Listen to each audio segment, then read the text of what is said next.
Akkam jirtu ilmaan Oromoo biyya Awurooppaa, biyya Ameerikaa, addunyaadhuma irratti argamtanu har'a kan asitti walitti qabamnee artistoota Oromoo bebbeekamoo kan akka Elemoo Alii, Kadir Martuu, Taajuu Shurrubbee, artist Abdii Fadiisii fi qeerroowwan Oromoo biyya Jarmanii keessa jiran waliin steetii Baavaariyaa keessatti magaalaa Laangiswoot naannoo jedhamtutti argamna.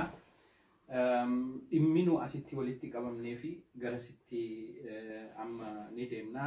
Dhimma guddaadhaa fi dhimma hunda keenya laallatu dhimma aadaa Oromoo keessatti iddoo guddaa qabudha. Egaa ana bira hayyuu Oromoo beekamaa tokkotu nu biratti argama. Bakka inni jirutti ani ijoo dubbiittiin seenu isumaafaniin dabarsaa. Artist Elemoo Alii waan walitti qabamneef utuu uummataaf beeksifte. Fayyaate abdii kiyya galatoomii guddoo wanni dhaammadu wanilleen har'aan ta'an asitti isin jidduutti argamee qophiis tahee yookaan qophii araaraa waan jiru irratti hunduu'ineeti mana Fatihaatti waliin dhufne galatoomii isin jenna Fatihaa teenyaatillee asirra dabree obboleeyyan kiyya warri waan kanarratti wajjin hirmaachaa jiru kabajaa guddoo qabdanii dhimma Oromoo hundaati kan nama tokkooti miti nu hundaatu ittis gammada ittillee sablata isa suniif ammoo furmaanni guddaan kan jiru yeruma takkallee Oromoon sirna qabdi heera qabdi gatta'aniiti namni kun haasawee waan rakkatanii fi rakkoo jirtuu fi gammachuu jirtullee waliin haasawee furmaata laataaf. Isa suni gaamma wanni nullee dinqee akka waan kana gatteenyee akka namatti haasoynee araara buusuudhaaf carraa gochuu irratti tattaafannee galatooma baga dhuftanii obboleessa kiyya artistii keenya jaalatamaa kan Oromoon marti jaalattu. Namni hin dogoggorre hin jiru addunyaa kanarratti. Namni hin balleessinees hin jiru. Badii dalagamte suniif dhiifama nulleen akka nama tokko ta'anilleen dhiifamaan jira. Obboleessi kiyyalleen gama isaatiin waan dalagame sun akka badiitti nu fudhachuu isaatiif galatoomiin jaanii caala ammoo of keessaa gabbahee innis waan ammatti haasawaa jiru kanarratti akka nu haasawullee barbaanna. Guddoo isinittiin dheeressinu dhiifama badii dalagamte hundaafuu dhiifama isiniin jenna. Obboleessa kiyya itti dabriitii.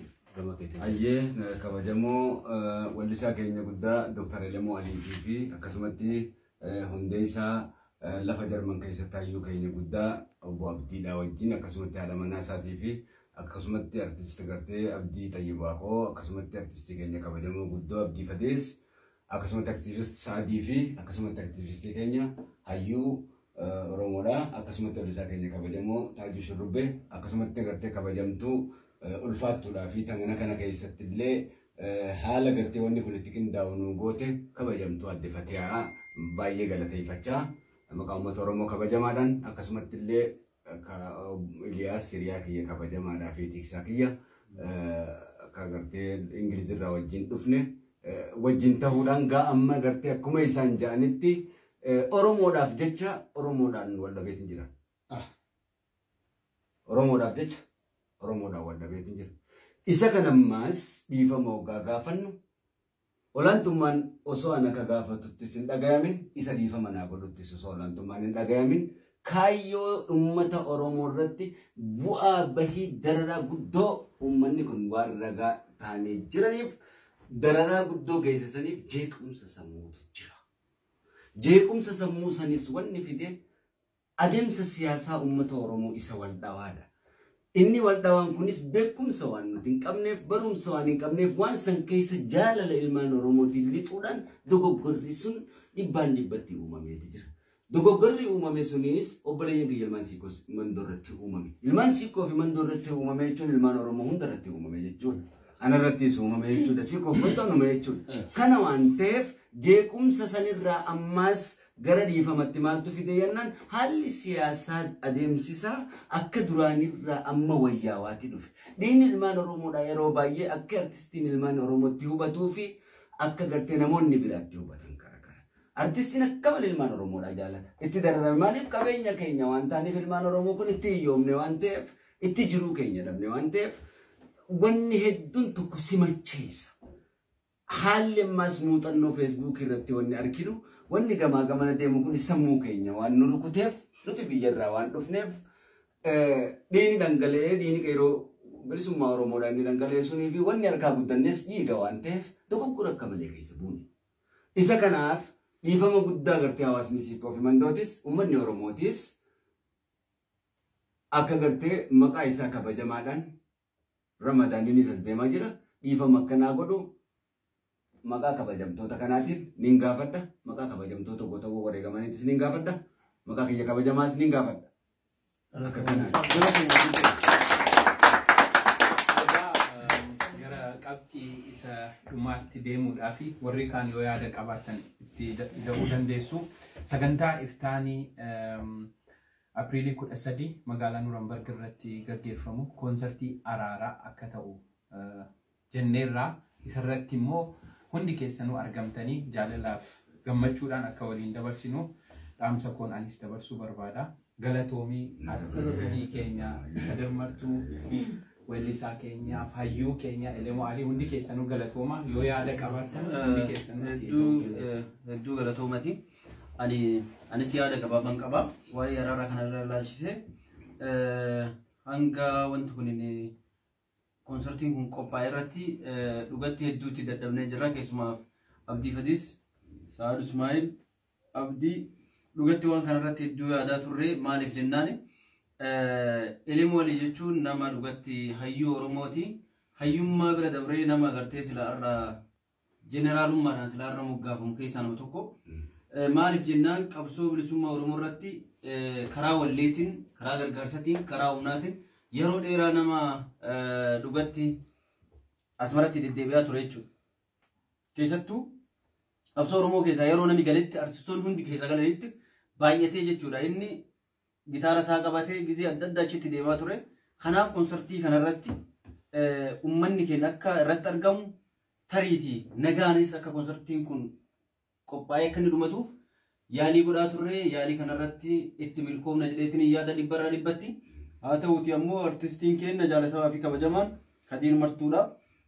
Dhiifama inni gaafateef dhugaa baay'een itti gammadan akka kiyyatti hedduutu akka itti gammadu uummanni Oromoo itti gammada jedheetiin yaada.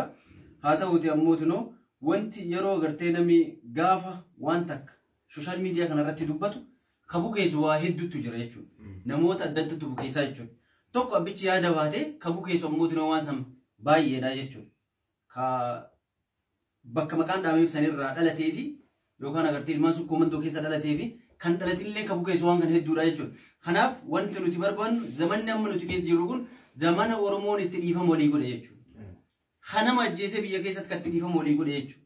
Kanaaf wanti nuti har'a nu barbaachisu dhiifama garaa qulqulluudhaan waliif goonee wal bira dhaabbannee artistii keenya kana kan dhugatti biyya Ameerikarraa yookaan biyya birarraa Kanaadarraa ka'eetiin biyya kana dhufe kan bira dhaabbachuun dirqama keenya jechuudha.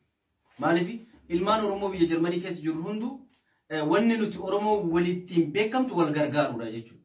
Garaa qulqulluudhaan wal bira dhaabbannee waan arda jiru kana artistoota kana fuula gaariidhaan biyyi Jarmanii keessatti keessattuu keessummaadhaan uummanni Jarmaniidhaa akka keessummaa kabajee galchu ifatti agarsiisuu qabnaa jechuudha. Fakkeenya wanni tokko tokko Facebook irra wanni deemu hedduun ni jira. Kanneen waan akkanaa kan fudhatama dhoowwine tokkoffaa wanni nuti godhuu qabnu nagaan koonsartii kana xumurree fuula jaalalaatiin addaan galuu qabna. Hedduu galatoomaas ni jechuu barbaada. Ayyeegaa galatoomaadha. Akkuma aadaa keenyaatti ilmi namaa ni balleessaa obboleessa kee tokko waggaa balleesse gosa qabaa. Gosti Oromoodha lafaa ka'eeti uummata isaattis takka gosa isaattis takka uummatuma Oromoo hundatti bada ta'a. Kanaaf akkuma aadaatti manguddoon teesseeti araarsitii nuti gaarraan tana wallisaan keenya guddaan kun inni nama muuziqaati.